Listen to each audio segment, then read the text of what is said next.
Last ২ বছর বলতে পারো একদমই মোবাইল ওকে দেখতে দিই না। সোশ্যাল মিডিয়া সে বোঝে টুকটাক। আমি যেমন ফেসবুক দেখে আমার পাশে বসে থাকলে, ও আচ্ছা মামি পাপার নতুন সং এসেছে।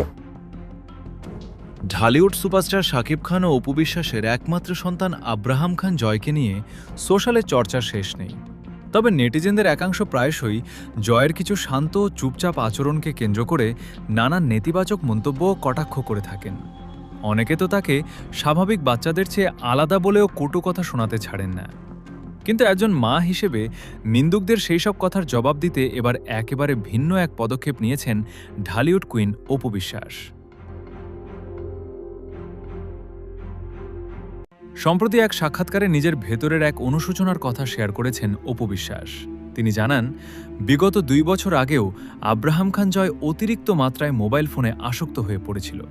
তখন নিজের ক্যারিয়ার এবং প্রচুর কর্মব্যস্ততার কারণে সন্তানকে ঠিকমতো সময় দেওয়া বা তার মানসিক অবস্থা গভীরভাবে বোঝার সুযোগ পাননি অপু। আর মায়ের এই ব্যস্ততার সুযোগেই জয়ের জীবনে মোবাইল ফোনের নির্ভরতা অনেক বেড়ে যায়, যা তার আচরণে কিছুটা প্রভাব ফেলে। তবে নিজের ভুল বুঝতে পেরে গত ২ বছর ধরে কঠোর এক নিয়ম মেনে চলছেন অপু বিশ্বাস। জয়কে এখন মোবাইল ফোন থেকে সম্পূর্ণ দূরে রাখছেন তিনি। এখন শুধুমাত্র মায়ের সাথে মাঝে মধ্যে একটু সোশ্যাল মিডিয়া দেখা ছাড়া ব্যক্তিগতভাবে জয়ের হাতে কোনো ফোন দেওয়া হয় না। অপু বিশ্বাসের একমাত্র লক্ষ্য, বাকি ৮-১০টা সাধারণ স্বাভাবিক বাচ্চার মতোই জয়কে খেলাধুলা, পড়াশোনা আর সুন্দর সামাজিক পরিবেশে গড়ে তোলা।